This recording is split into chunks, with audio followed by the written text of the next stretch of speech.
Okay. Welcome, everybody. I'm Samantha Bateman with Integria Consulting, and I'm thrilled to have Nabeela Elsayed here with me today. Nabeela, thank you so much for agreeing to come on and doing a LinkedIn Live with me. It's my absolute pleasure. Thank you for having me. Oh my God. So we've had a couple of conversations now, and I'm excited to dig in.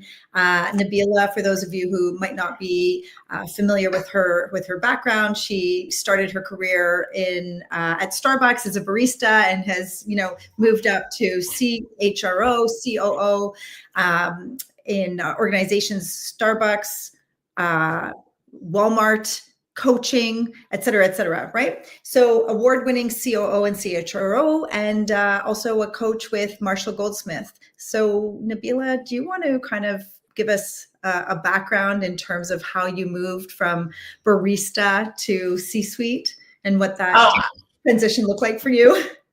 Yeah, I'd love to. It's my favorite story to tell, actually. So, I mean, I'm the quintessential retail success story, right? So there's so many retail CEOs that started pushing carts or on the cash lanes, right? And I think that's one of the beautiful things about the retail industry and retail sector is that it's so focused on internal promotion and promoting from the front lines.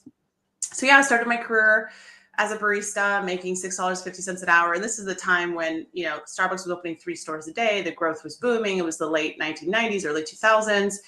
And within a year, I was running a little store in Houston, Texas. I was probably 18. It was $1 million operation, 20 people. And then at the same time, I was going to school in the evenings. So I actually felt like this was like a beautiful process because I was studying business, I was studying supply chain management, I was studying marketing, and then I went into the store and the shop and I actually got to apply what I was learning in school. And so I got to put the theory into practice. And then I moved into district manager and new store opening specialist. I got to open up all the stores across the Midwest. So if you're ever in Evansville, Indiana, Batesville, Indiana, Kokomo, Indiana, I might have opened that store. I got all the sexy states. I like the Dakotas down to Kentucky. Okay.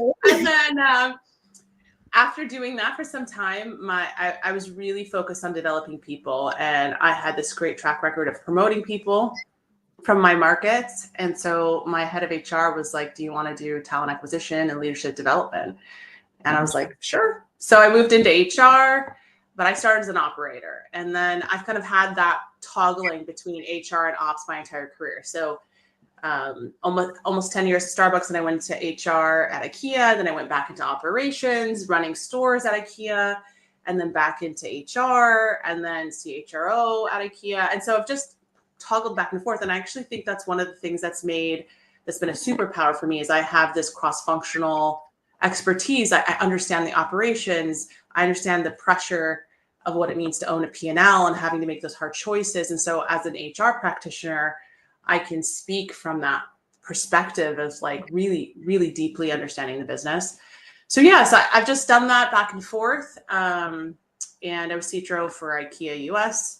And then I moved to IKEA Canada, back into ops, leading the Canadian business. And then I went to Sweden and then Walmart, and same thing. I started as CHRO for Walmart Canada and then COO back into ops. And so I like to think of myself as an operator that's just focused heavily on the people practice and how to, drive great business through people. And I've had the pleasure of being able to do both. So it's been really exciting. It's fascinating to me because I think some of the best ops leaders had at some point touched human resources. And a lot of the work that we're doing on the ops side is replacing leaders who don't understand the HR piece. So no matter how well educated they are, no matter how competent they are on the engineering side or on the ops side, not having an understanding of how to mobilize your people, how to engage them and increase productivity by leveraging their skills, they're not going to be successful. But it seems like you've had a beautiful career of understanding both sides, right? Yeah, I mean, I don't think you can be a successful leader without being able to lead and develop people. I mean, no matter what type of industry you're in, there's going to be a people dimension, a people component. And so, and even if you're, in the new era of AI, you're going to have to sell your product to somebody, right? To a person, right? It's like, and so I think you have to, inevitably make peace with knowing how to lead and develop people, or lead and grow people in any business that you're in, whether it's the customer facing or it's direct report. So I think that's just an essential criteria. I think it's less and less often now that you come across senior leaders who really don't have that care for and appreciation for taking care of people, but obviously it's still the case in some places. Yeah, one would hope, but unfortunately, that's not the case. Not the case. So I'm curious as to what personal qualities have helped you climb the corporate ladder. Like, what do you think has been some of your superpowers in terms of how you're able to rise? So there's several. I think there's the one that I know had a distinct impact in the speed at which I was able to ascend was I was very highly mobile. I would go wherever the work was. So I relocated a lot. I took opportunities wherever they were. And because of that, I was able to grow, I think faster than the average person might. So I think that played a part. And I think part of my mobility and flexibility in going where the work was I had a high risk tolerance, and I think that's the thing for a lot of young people is they're operating from a place of scarcity and sometimes a lot of fear and concern. And so having a higher risk tolerance, like if you pursue something or you move or you relocate and it doesn't work, like, it's okay. It's not, so I think early in your career is where you should, in my opinion, have a higher risk tolerance to test things and try things and, pursue new opportunities. And if you're going down a path and you don't feel like it's really working, pivot. But I think a lot of times we tell young people, like, you just need to stay on a certain path and get really good at that path. And now we're learning that range of experience is actually more beneficial for you than just a singular expertise in a singular place. So for me, I think just that mobility and high risk tolerance. I think the other thing for me was, like, I took my own development very seriously. Like, I still have a development plan from when I was the barista, and I have every subsequent development plan from that point on. I mean, for like the last 25 years. So I was very intentional about my own development. I was very planful about my own development. I took full responsibility for it. I didn't expect other people to develop me.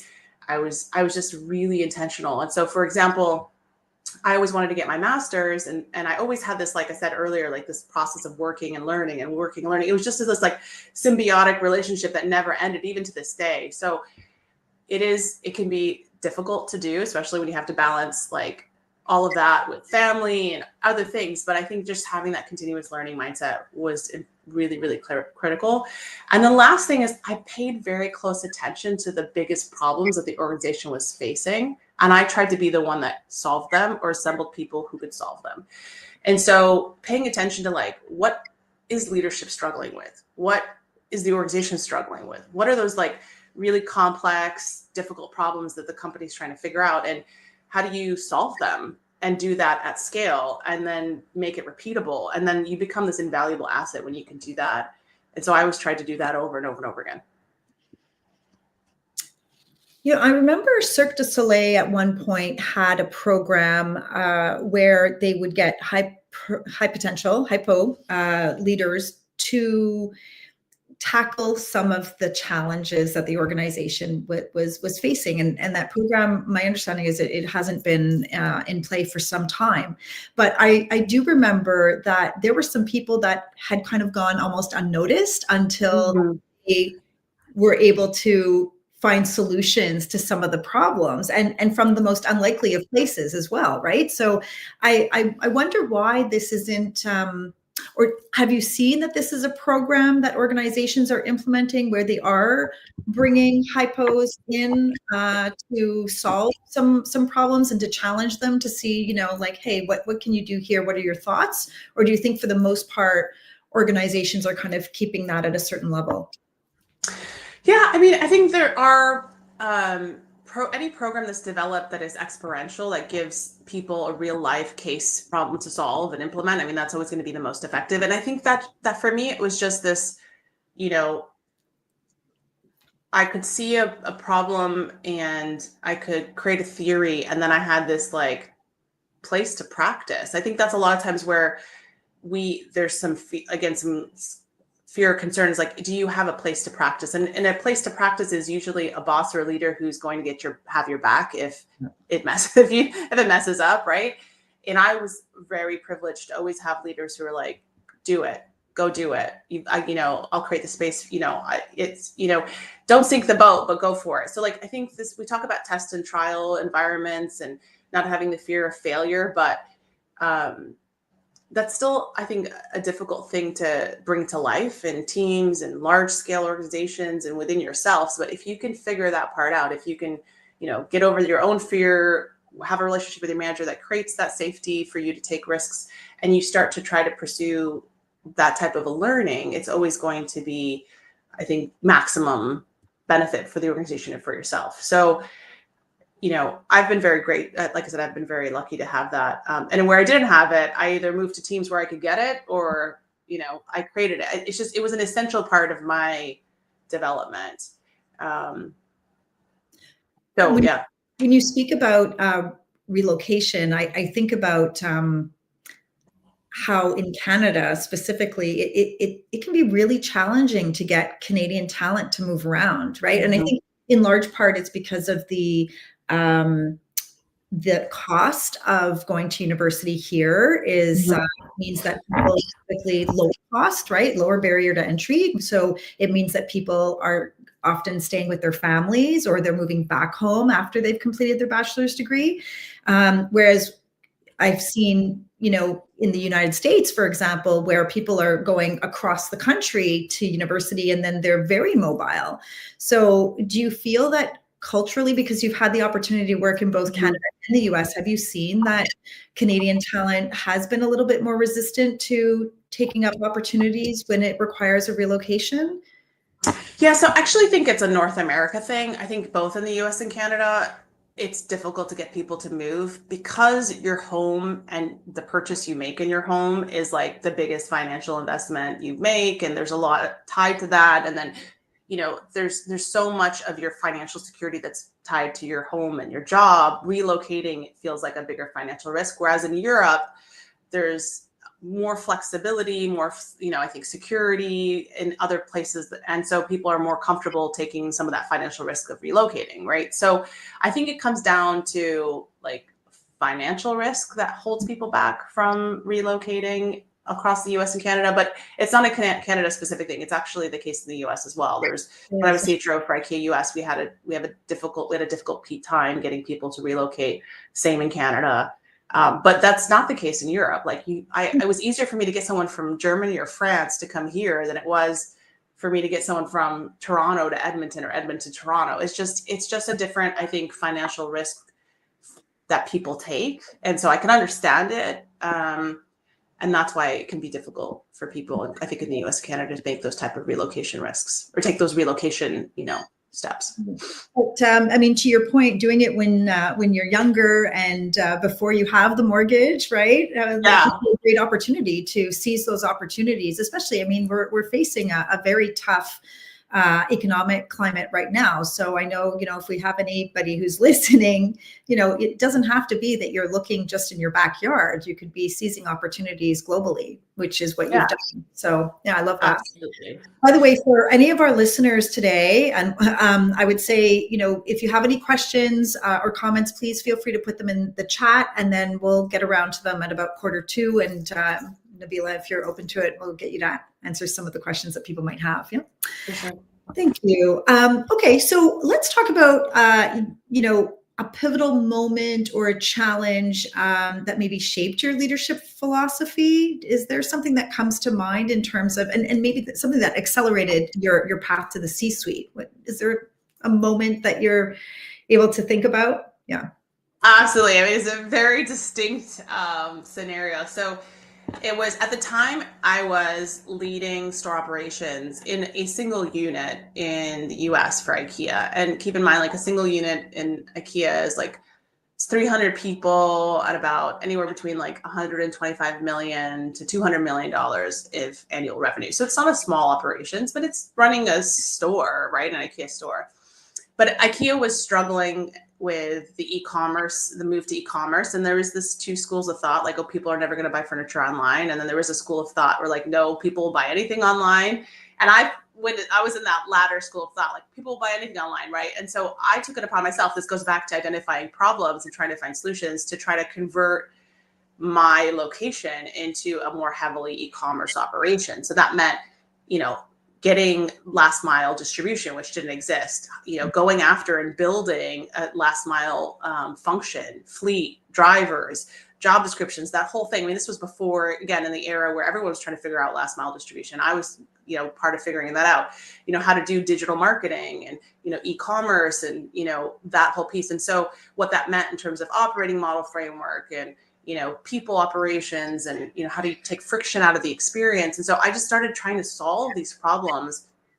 And at the same time, I could hear the leadership, like when my CHRO would come to visit or my CEO would come to visit, or I was in roundtables or conversations, like I could hear that the organization was starting to realize that this was a movement they were going to have to make as well at scale.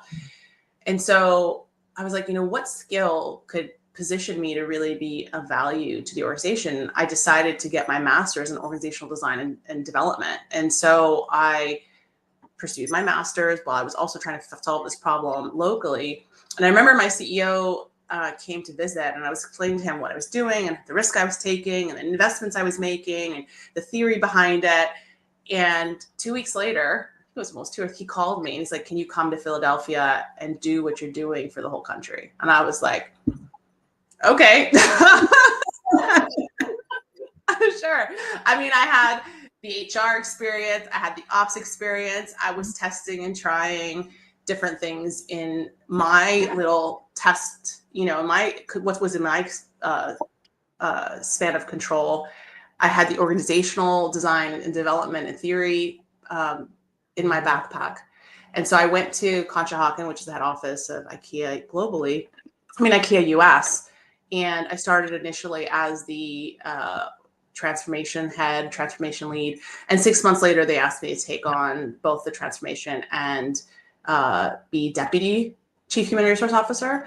And then that very quickly turned into from deputy chief human resource officer to human resource officer, chief human resource officer for the whole organization. And so I went from a single unit store manager to a transformation leader to a CHRO in the span of a year. It was a very big jump. It was, a big vote of confidence on the organization's part. And and that's how I transitioned to the C-suite, right? And from there, I continued to lead transformations globally, and then went back into CHRO and back into COO. So that was and so it was a very specific journey. And I think it was a very specific combination of skills that I just had at the right time that the organization needed those skills for me to add value at that level. Nabeela, you're fearless though, right? It is part of that. That's part of it. You're like, yeah, let's do it. Let's go.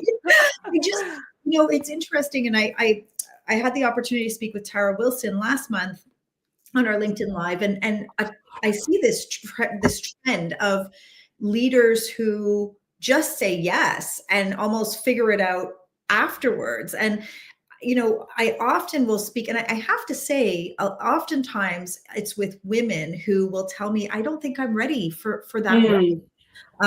So if, let's say we have their next kind of external promotion, for example, it seems like there's a lot of doubt for women in terms of being able to, more than men. I do hear it more from women than from men. Okay. So what would not necessarily your advice, like, did you have a sounding board? Like, did you ever have any kind of like, oh my gosh, am I doing the right thing? Did you have somebody that like a mentor that you would talk to, or is it just kind of inner strength and confidence that you're like, I'll do it and we'll figure it out and it'll be fine?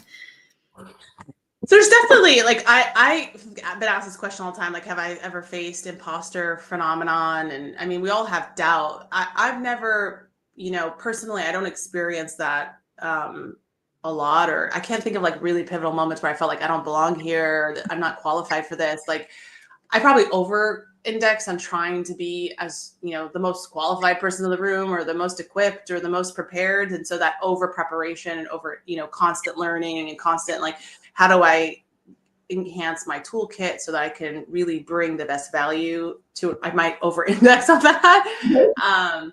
But, I definitely had people that I deeply care about who were also great advocates, sponsors, people who gave me reassurance and confidence, CEOs who were like, you can absolutely do this, CEOs who are like, you can do more than this, people who had more experience than I did and had more time in the organization, who were pulling me along and saw that confidence in me and belief in me, and that gave me confidence. It's like, yes, I didn't have necessarily a shortage in my own skills and capabilities, a shortage in belief in my own skills and capabilities, but when that gets amplified by others who are more tenured, more experienced, have a lot of equity in the organization, then you're like, okay, it just gives you an even greater sense of reassurance. And so, I think that having others believe in your ability and recognize that is extremely important, because often others can see things in us before we can see it in ourselves. But I've also gone through a lot of personal trial and tribulation, and I think that's been part of what's given given me a sense of reassurance, is that if I can survive that, I can survive this. If I can get through that, I can get through this. And I think my confidence primarily comes from a belief that I can learn anything. And so it is that, I can learn anything. I don't know everything, and I don't purport to know everything. No one can know everything, but I can learn anything. And so I'm a fast learner, and I'm not afraid to take risks and fail. And so I think it's that learning mindset, and that really helps gives me confidence. So how is that translated to how you lead and develop your people? What is it that you look for or have looked for when you're bringing people up with you? Yeah, I mean, I think I look for a lot of the same things that I just described, and I look for hunger to learn and grow, like, that they're driven in their own development. It's one thing to like put wind under someone's wings, but their wings have to be out, right? Like, I think that's the thing, is that, you have to have that personal motivation and drive for your own growth and development and to add value to an organization. And I look for this. Something that I've always had is just a bias for action. So I've always been the person that's like, do it and ask for forgiveness later. Like, so take the problem, try to find a solution, implement it. If it works, teach others and bring others along. If it doesn't work, clean it up. And people who I think take action and take the bull by the horns and try to solve problems. And then I also really care for people who have a lot of compassion, empathy, and are just really humanistic. Like, I don't want to hear the cookie cutter answer. I want to hear the raw, real version of things, because it builds trust. And I think it reciprocates trust when we can just be honest and human with each other, instead of just trying to tell each other what we think the other person wants to hear.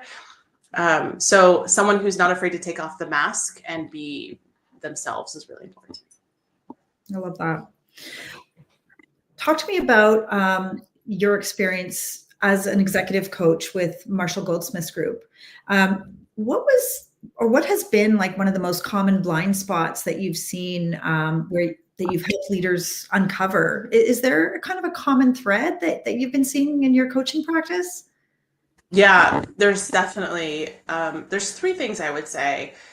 One is leadership is really lonely. And we've actually seen research recently from Gallup and others that are talking about the loneliness that people are experiencing at work. This isn't specific just to leaders. This is in general. But the higher you go up in a leadership position, the more isolating it is. And so you really struggle to have that relationship with someone who you can just, take off all, like I said, all the masks and have that really open and honest, vulnerable conversation. So I'm seeing that a lot, just a lot of senior leaders who are really feeling isolated or lonely in their role. And then the other one is just people who are struggling with congruency. And I say congruency very intentionally because it's this thing about, is what I'm doing congruent with who I want to be? Is what I'm doing congruent with the impact I want to make? Is what I'm doing congruent with the legacy I want to leave behind? Is what I'm doing congruent with the life I want to live?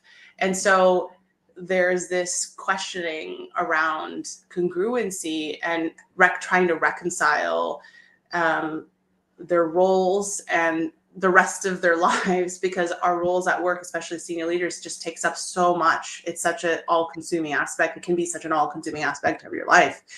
And so lots of people trying to work through how to create that congruency or find that congruency. And then there's just people are exhausted.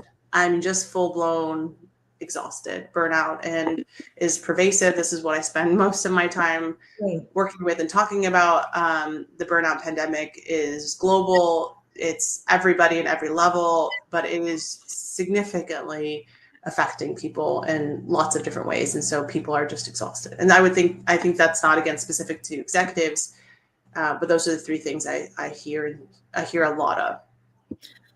Well, so, okay, on burnout, you're writing The Burnout Loop currently. When do you think you're going to finish that book? Yeah, so it should be out in the fall of 2026. Okay, amazing. Great. Congratulations, by the way, because I it's a lot to even just craft the time. I don't know where you found the time actually to write. That's a good question. How did you find the time to write? Well, you know what? I'll tell you. So I actually had like 25,000 words. The average book is like 40,000 words. I had 25,000 words written. I've been writing about, I found writing quite some time ago, and I find writing to be very therapeutic. It's just a way to process my thoughts. It's a way to also settle my thoughts. So I'm an overthinker, that kind of rumination. It's just a way to get it out of my head and on a piece of paper. So I literally have like 25,000 words, and it's from like a decade's worth of writing. Just all kinds of stuff. And then I cobbled that stuff together in what was my first book proposal. And I went out, got an agent. I didn't know what I was doing. I went out, got an agent, and we shopped around, and I didn't get any offers. And I was just like, okay, they got some really good feedback, but didn't get offers. I really had to go back and distill my intellectual property, like my unique perspective, because there's a lot of books on burnout. This is not a new topic, right? But what is it that I want to leave out in the world, and what do I think about this topic, and how I, can help others think through it that's distinct and different. And so I went back to the drawing board, and I started from scratch. So I didn't use anything that I had previously. And then from there came my revised book proposal, which then we went back out and I got an offer for. So I think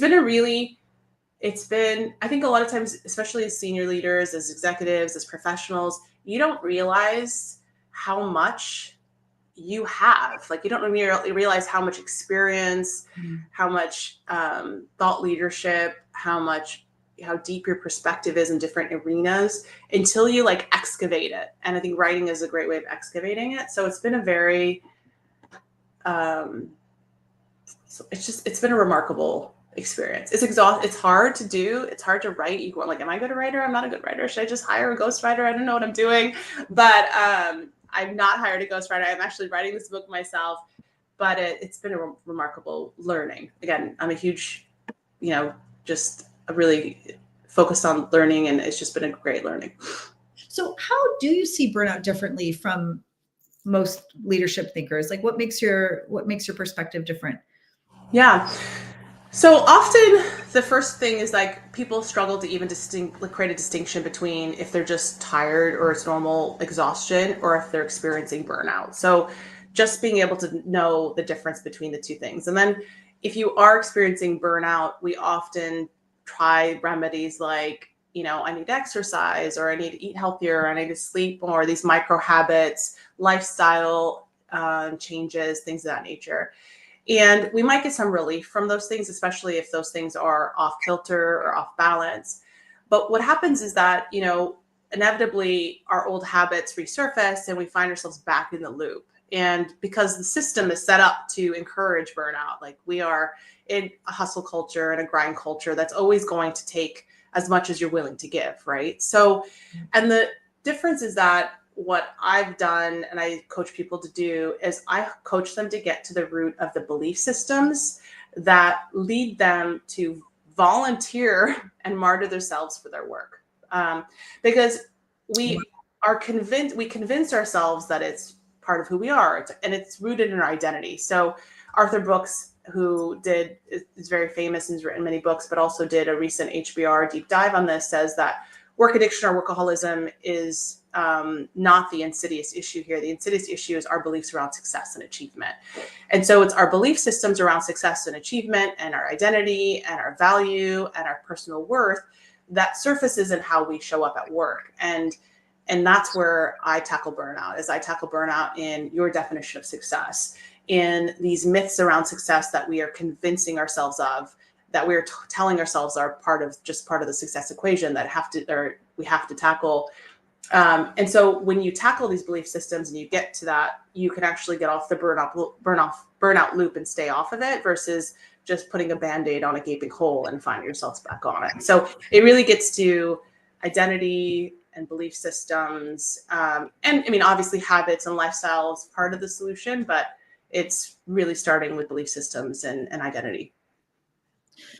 Do you find that people who suffer from burnout tend to be more micromanagers and don't empower or make their teams accountable, or is that two separate things? I don't think a management style per se is, I don't think there's a specific management style that I've seen that makes someone more susceptible to burnout than not. I would say for knowledge workers or white collar workers who are working 60, 65 hours and it's self-inflicted, like, I've spoken to a lot of people, overachievers and high achievers, that like they are just obsessed with their work. They spend a lot of time working, and if they're not working, they're thinking about work. And so this is a self-inflicted like identity that needs to be unraveled, right? Like it's about, how do you define yourself? How do you define your worth? How do you define your identity? Who are you if you're not your profession, or who you are professionally? Who are you outside of work? And then how do you put that in balance with the rest of your life? So I don't think it's management style specific, not that I've seen or come across. I think, again, it is really rooted in values, belief systems, and identity. Fascinating. Okay. I'm looking forward to your book coming out. So where is it going to be sold? Well, it should be sold. It was purchased by a U.S. publisher, but it'll be sold across the U.S. and Canada. All of the normal book outlets should have it. Yeah. Fantastic. Congratulations. I'm excited for you. Thank you. Okay. So I just want to, regarding your coaching, like how are you coaching executives through high stakes moments, right? Layoffs, transformation, public scrutiny. What's your coaching approach in those situations? Because I mean, you've seen all of this, right? Throughout your career. Yeah.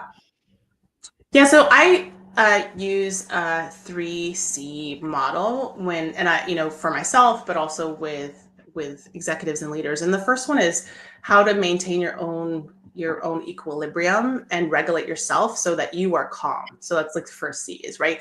Like we as leaders have to be good at regulating ourselves, our own fear, our own anxiety, our own emotions, because we can't lead and help others if we are frantic and anxiety ridden, right? So, is how do you find your calm through whatever transformation, transition, or uncertainty you're experiencing? And like I said, my approach is to go deeper than the surface activities that you're necessarily recommended to do, but like, how do you find your internal equilibrium?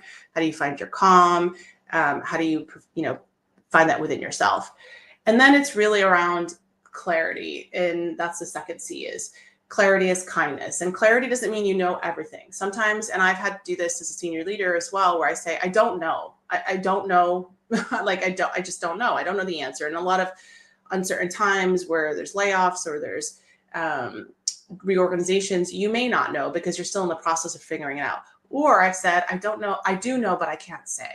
And that's the case as well. I think, and I found that people really appreciate that, because we're not in a position, I'm not in a position where I can say yet. Yes, I do know the answer. I know where this is going. I know what it means, but I'm not in a position where I can say yet. And once we are in a position to communicate, we will do so as quickly and as compassionately as we possibly can. So I think clarity is kindness. And I think often we avoid those difficult conversations, or we avoid because we think it's helpful, but uncertainty is really difficult for people. It creates a lot of anxiety. We've seen, for example, layoff anxiety. It's just the anxiety about a potential layoff can be as detrimental as anxiety induced when you're laid off. So it's really clarity, as much clarity as you could possibly provide through transparent, open, and honest communication.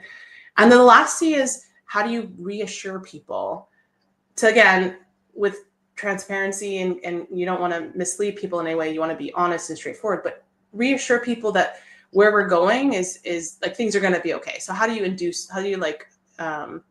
create confidence, and especially in a transformation, the future is going to be better than the present, right? And that we're building something that is going to,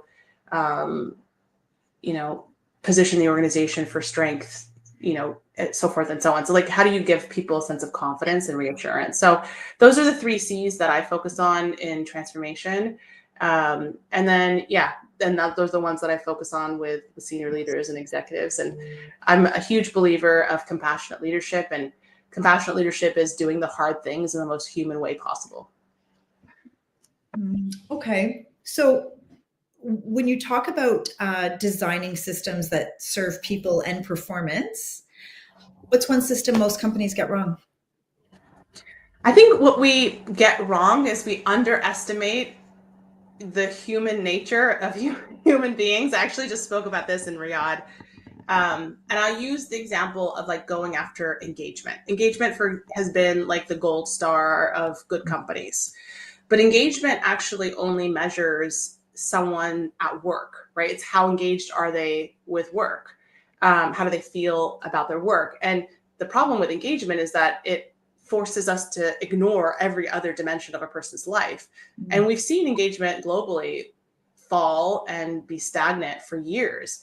And at the same time, we're seeing mental health rise. We're seeing, people struggle more and suffer more than they ever had before. Uncertainty, economic, volatility.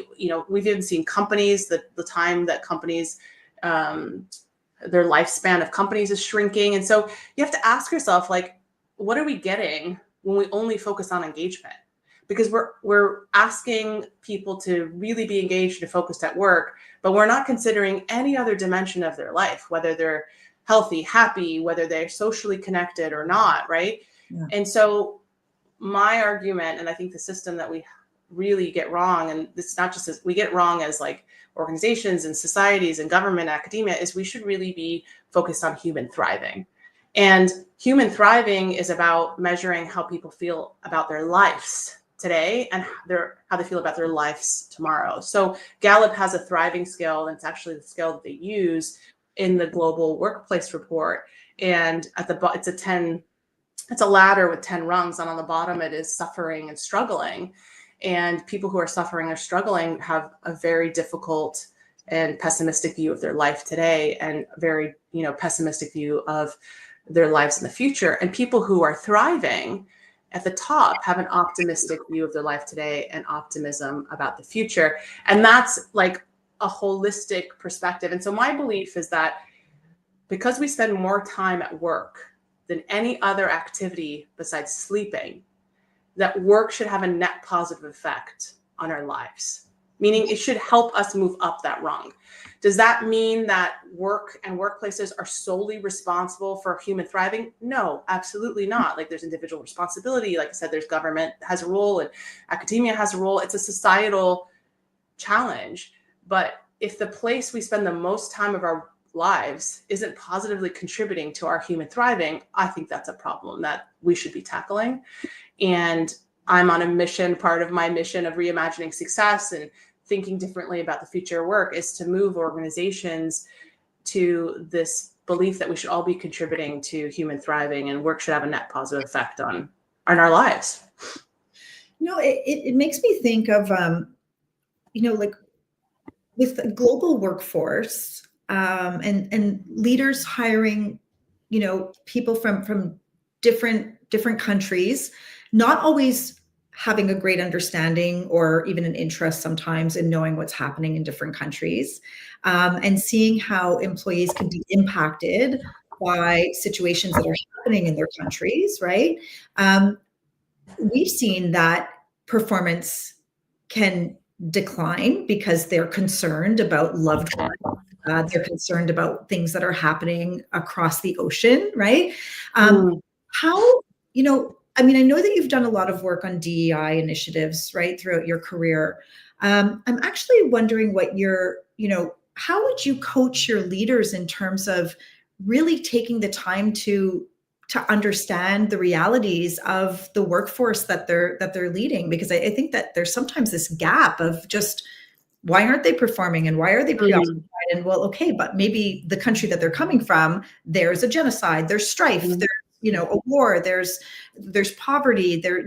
So how have you supported your leaders in terms of kind of looking at who are they leading, where are they coming from? Do you encourage them to kind of get to know their people at a deeper level? Yeah, there's so many layers to this. So I think first of all is assume that 50% of the people that you're working with are dealing with some life-altering event.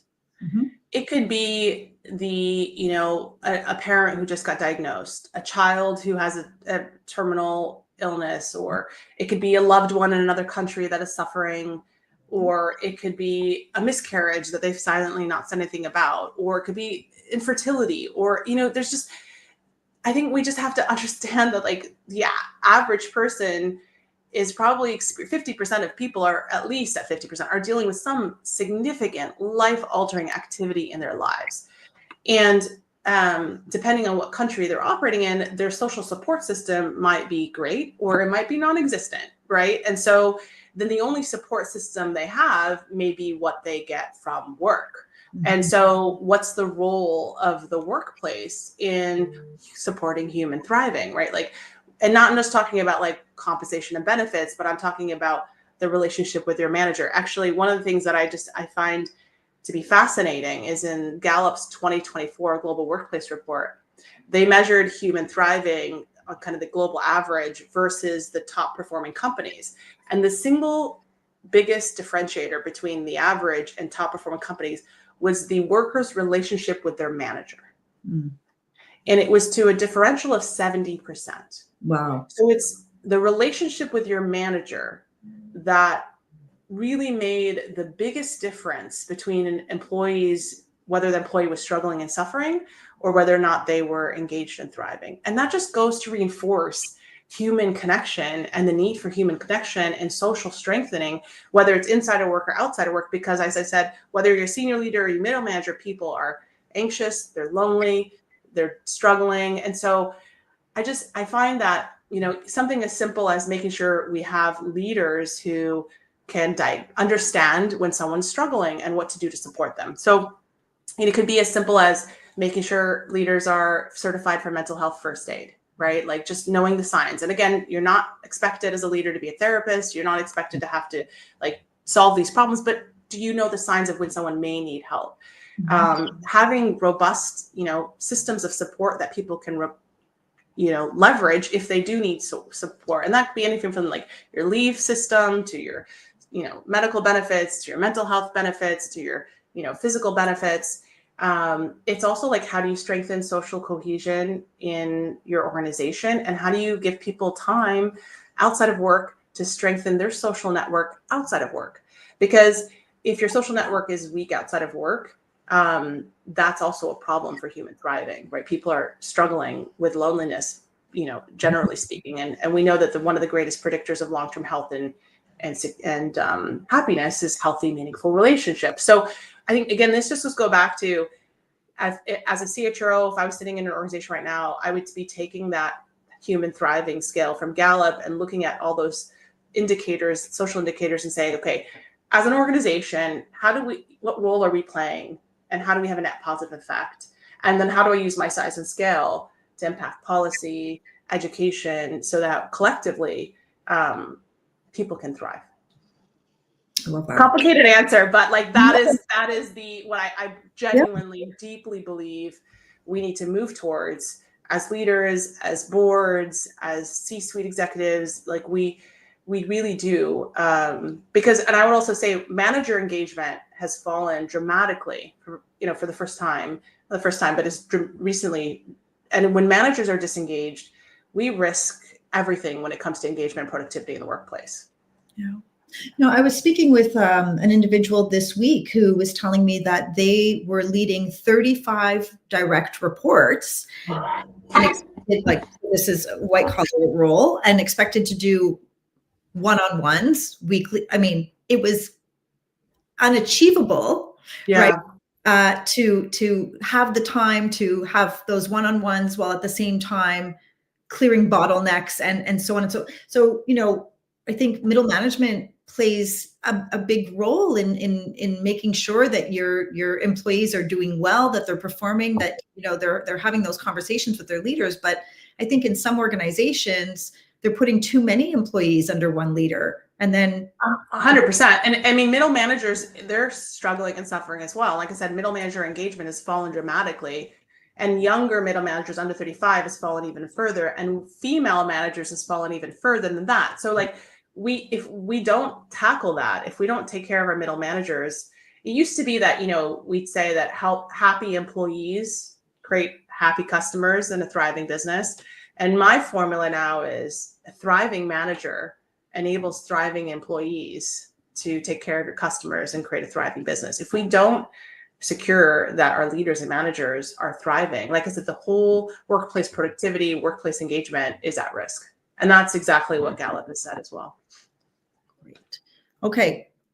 I see 12 comments and perhaps some questions here. So just bear with me while I move through this. Somebody had said, love the content from Nabeela. Thank you for your efforts. Okay, let's see if you have any questions. Oh, here, we've got a question. What skills, okay, well, it was what skills helped you rise into the C-suite most? That was at 12:09. So I think that you answered that earlier. Let's just see. Hi, Nabeela. This is from Dyson, IKEA, Houston. Loved working with you. Hi, Dyson. I remember Dyson. Yes. Miss you. That's awesome. Okay, so we have a question from Akib. How many hours do you work a day, and how do you manage your life? What is the biggest challenge in your life, business-wise and personal-wise, if you want to share? So I don't know if that's now as a consultant or when you were sitting in the C-suite, but yeah, so I can answer both. So I would say the average work week when you're in a C-suite role is upwards of 60 hours a week. I mean, some weeks, depending on if you're traveling, or you have a board meeting or something, could be more than that. I mean, I think that's pretty customary. Now, I will say that there is a law of diminishing return in the sense that once you've worked more than 55 hours a week in a work week, you're going to be less productive, less effective, more irritable. So those 5 hours, those hours you're working after 55, don't expect them to be really productive hours, right? You may have to do them on occasion. There's weeks where you might, but they're not really productive hours. And I will say that, there's this great example, the first CEO and founder of Netflix. I love the way he describes this. And so he talks about hard work in the context of a triathlon.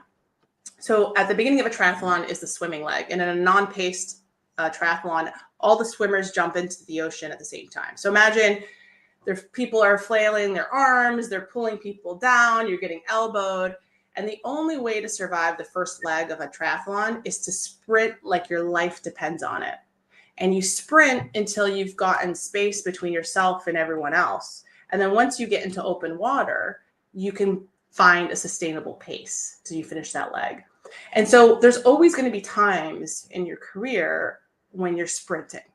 Mm-hmm. And it's to recognize that you're in that sprint, but then you have to get to a sustainable pace, right? So you have to find a sustainable pace, and that maybe is upskilling your team, or it's, looking at your portfolio, or it's thinking about the work in a different context, or it's automating stuff, or it's, like you have to find a way to get to sustainable pace, because you can't sprint forever without there being long-term consequences of both you and your organization. And so I think it's to recognize like when in your life or in your career you're in that sprint, and how are you intentionally trying to get to a more sustainable pace. And so when I'm coaching people, I often like how to use that language. Like, are you in a sprint? Are you in a sustainable pace where you have some capacity to do other things? And then you can make some intentional choices.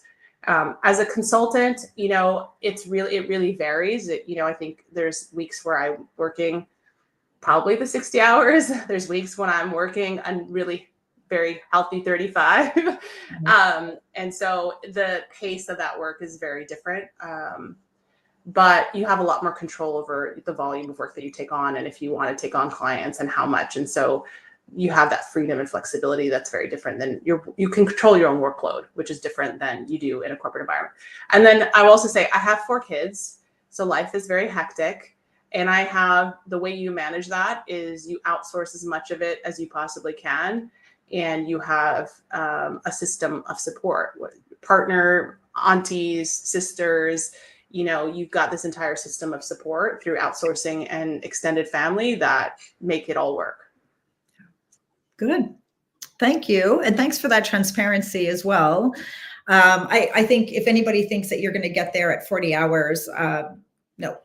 Yeah. And I mean, there's probably moments in my career where, I worked way too much for way too long. And there were consequences to that, on my mental health, on my physical health, on my sleep health. So these are things where I also really encourage people to have a baseline. Like you need to, and if you can compromise that baseline for a short amount of time, but at some point you have to get back to that baseline. And that baseline are the things that you need to maintain to protect your health and well-being. And so you can continue to be a positive contributor to the organization and to your family and to your life. Yeah.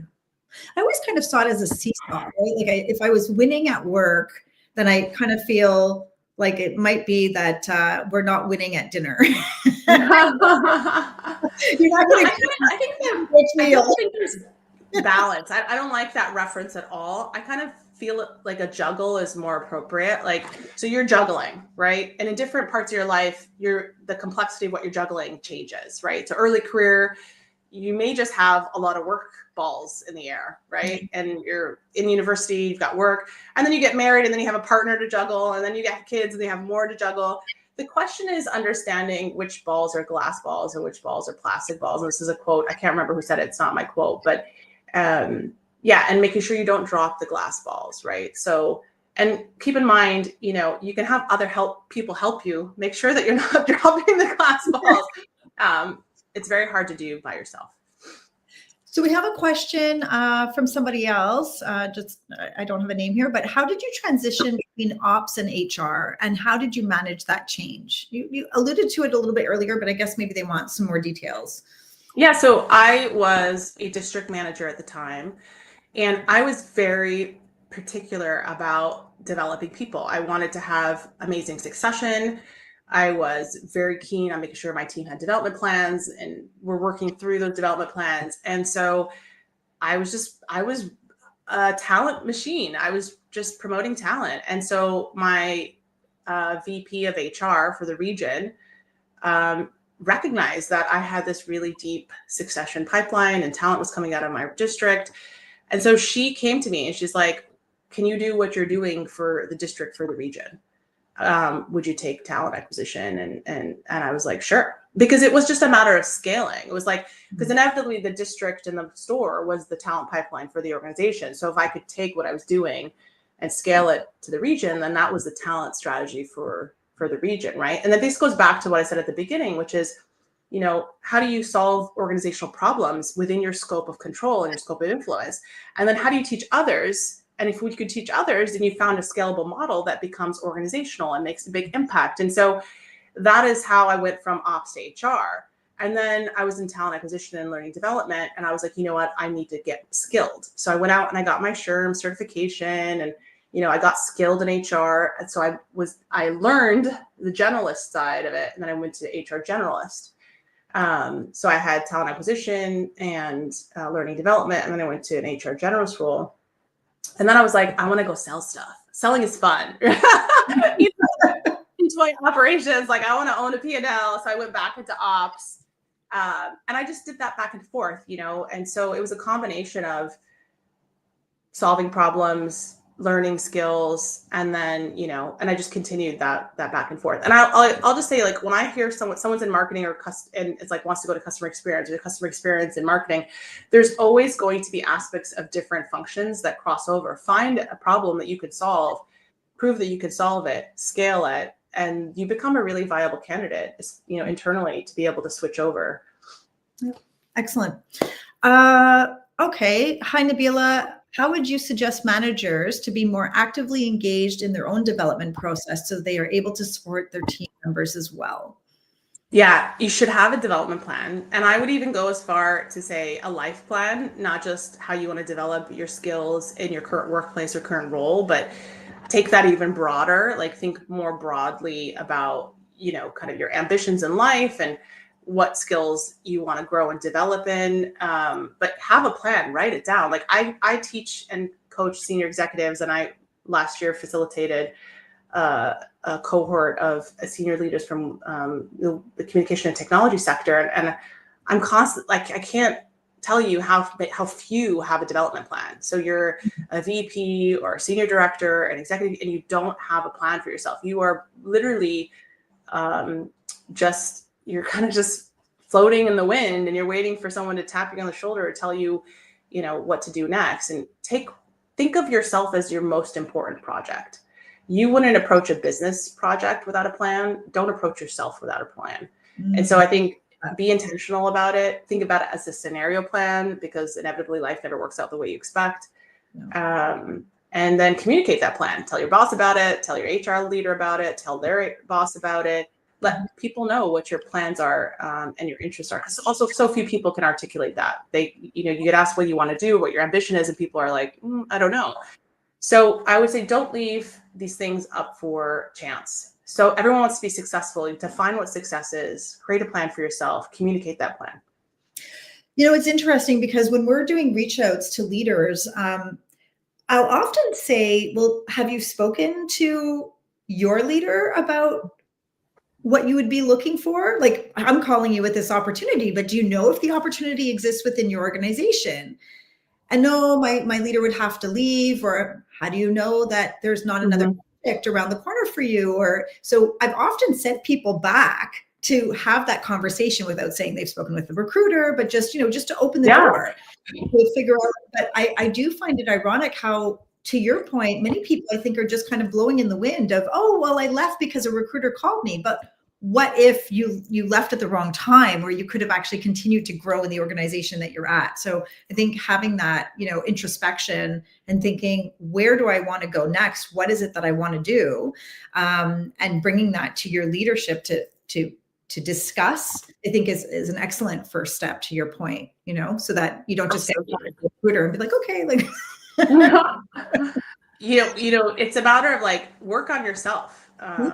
It's like I said, consider yourself your greatest life project. And so what do you do in the thought process and intention, what intentionality do you have in terms of how you work on yourself?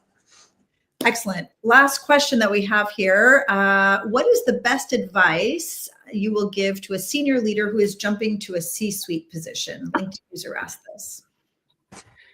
Yes. So I would say spend a really good amount of time getting to know your people, getting past I would say the kind of initial performative like conversations, get into the kitchen of the business. Like especially if you're in a new organization, really understand the product and the customer deeply as you can. So, as much time as you can spend on the shop floor, in the distribution center, in the field with your customers, on the trucks, riding with your drivers, like getting into that, because you will always have a different version of truth. And so your version of truth is going to go through many, many, many, many filters. And in many cases, you might not always get the real version of truth unless you get into the details. And I'd say you do that forever, but I spent a good amount of time in that. So you have a really wide range of what the state of the business is. in, or the state the business is at. And then I would say really make sure that you have a good board of advisors. And I'm not talking about like your board, your direct board, but people that you can call on and bounce ideas off on and have honest conversations with. Because like I said at the beginning, senior leadership can be lonely and you might be uncertain about things and you want someone who you can be a trusted advisor to you. So that's an executive coach or a mentor or somebody you've worked with in the past in a different organization. I think that's really important. So those two things would be my greatest advice. Fantastic. We've got 30 seconds left. Favorite book or I don't know. Yeah. Favorite book or well, I'll tell you, I don't know if it's my favorite, but I'll tell you one that I just finished reading and I highly recommend. And it's very consistent with my story or with the stories that I'm sharing is It's Never Not Working by Melissa Clark. You can see the tabs I've got here. And it's about our unhealthy relationship with work, success, and achievement. Like I said, it's a really good book. She's a professor and she's taken it from an organizational development perspective. And I think there's a lot of good lessons and advice that she gives in this book. So highly recommend it. Amazing. And podcast, which is the word I was looking for. Yeah, I just launched the Reimagine Success podcast. So my last episode came out with one of my dear mentors and friends, Chester Elton, who's also an author of Anxiety at Work and The Gratitude Habit and, Global Guru. So if you want to listen and learn from someone who just truly lives a life of abundance and grace, he's just a remarkable human being. So highly encourage people to listen to that. Fantastic. Nabeela, thank you so much. Thank you for your time. You're amazing. And we've learned so much from you today. I can't thank you enough. It's been enlightening. So thanks for your time today. Thank you so much, Samantha, for having me. I really appreciate it. Thanks everybody for listening in. Have a great day. Oh.